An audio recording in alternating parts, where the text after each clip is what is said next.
Hi everyone, I am Rucha Bhave. Welcome to my channel. I am a homeopathic practitioner. I practice here in California, Los Angeles, California. I am licensed under AADP, which is American Association of Drugless Practitioners. I completed my medical school in India, Pune, India, and that's where I'm from. I'm practicing for 10 years now. So today's topic is about prophylaxis and homeopathy. So what does prophylaxis mean? Prophylaxis is anything that is done to prevent illness or disease condition. That is what we mean by prophylaxis. Simple short answer to prophylaxis and homeopathic treatment is yes, homeopathy can be used as a prophylactic treatment for preventing a disease condition. Okay, so it was an accidental discovery made by Samuel Hahnemann. He was treating a family which contained 4 kids, and he was treating one of the kids with belladonna for her joint pains. What happened was, shortly after the discovery of homeopathy, around 6 years later, Germany was hit by an epidemic of scarlet fever or strep throat. And what happened was 3 other kids got affected with scarlet fever, and the kid which was under treatment of belladonna did not get affected.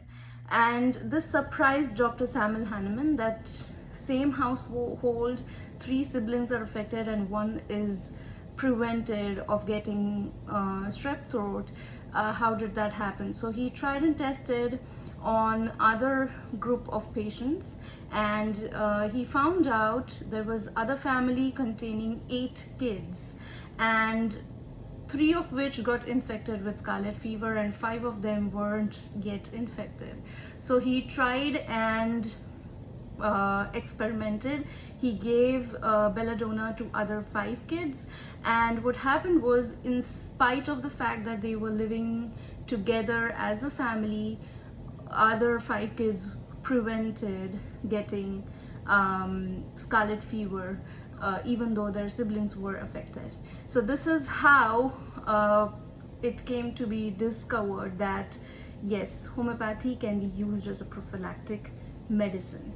Okay, this doesn't stop here. It was of course tried and tested by allopathic physicians in Dayton, Ohio. It was tested and they found out that there is 97% effectiveness of homeopathic treatment as a prophylactic. So what they did was they treated patients with belladonna, because belladonna was found to be effective prophylactic for scarlet fever, and 97% of patients were prevented from getting scarlet fever. They also introduced a control group who was given placebo, and nearly all patients except 1 or 2 patients got affected with scarlet fever. So definitely it provided an evidence that homeopathy was working as a prophylactic treatment.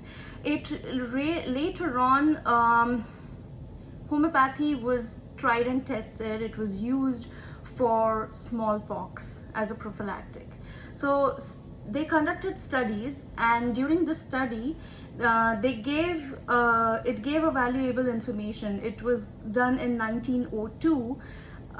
During a smallpox epidemic in Iowa, Dr. Eaton reported that 2,806 patients were treated prophylactically with variolinum. Okay, of 547 patients who were definitely exposed, only 14 developed disease. This gives us 97% success rate of homeopathic prophylactic treatment. Okay, so out of 2,806 patients which were affected, which were definitely exposed, not affected, but definitely exposed. 547 patients were definitely exposed, and 2,806 were treated prophylactically. Okay, so only 14 of them developed disease, which gives us an overall protection rate of 97%. Further studies were conducted in meningitis prophylaxis.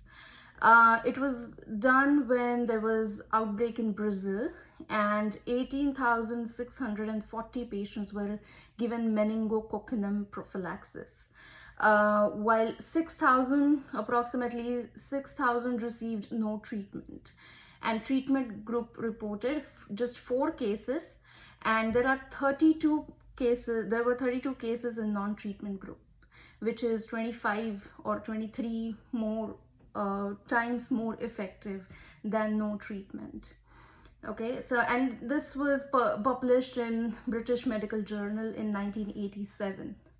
All right, now one interesting fact is that Dr. Samuel Hahnemann came to be known as a pioneer of immunization, because this concept of immunization was first taught by Dr. Samuel Hahnemann. Later on, immunization was coined, or the concept was brought up by Louis Pasteur, but it was way later. Okay, when Dr. Samuel Hahnemann thought of immunization as a concept, Louis Pasteur was just merely 8 years old at that time. Okay, so that's why Samuel Hahnemann is known as a pioneer of immunization. What he did was he developed a medicine made out of saliva of rabid dog, which was called as hydrophobinum, and it was used to treat hydrophobia, which is fear of water. All right, so whoever got bitten by a rabid dog, they developed, at that time we did not have any medications or treatment as such for rabid dogs and stuff like that. Okay, so at that time he developed this, and it was very, very effective in treatment. That's how we came up with the concept of nosodes in homeopathy. So nosodes are nothing but, say for example, a snake poison is potentized, converted, the poisonous properties of the poison itself are potentized and is converted into medicinal properties. That's how potentization works. That's a different topic, but what I want to stress on is nosodes came to be used in homeopathy since that time, since father of homeopathy, Dr. Samuel Hahnemann, observed prophylactic effects of belladonna on his patients. All right, so nosodes is a completely huge, different topic. It needs like 2 or 3 lectures, and I can go on and on talking about nosodes. There are so many nosodes to learn from, to know from. So, but today's takeaway, or sticking to today's topic, is prophylaxis and homeopathy. So definitely takeaway is, yes, homeopathy can be used as a prophylactic medicine, just that we need to have proper knowledge of the disease condition that we are treating, and it yields fantastic results in preventing disease conditions. All right, and history is evidence to that. So that's all for today. Thank you so much for watching. And important announcement before I let you go, we are starting online homeopathic course, because there are a lot of people who are becoming interested in learning homeopathy. They want to practice homeopathy. So I will put a link down in the description below, and just go click that link or call the number I I'm putting in the description, and just check out my website, find out the curriculum, what the curriculum is, and if you have questions, you can of course call and ask. But we are starting enrollment as soon as tomorrow, which is Monday. Our online classes start July the 5th. So, and we will be meeting every weekend. So classes will be from morning 8 o'clock to noon.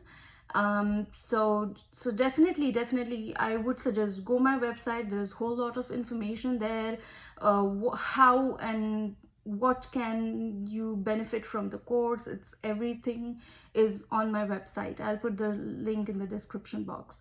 So until then, you guys have a great rest of your day, and we will meet next Saturday. Till then, goodbye, bye bye.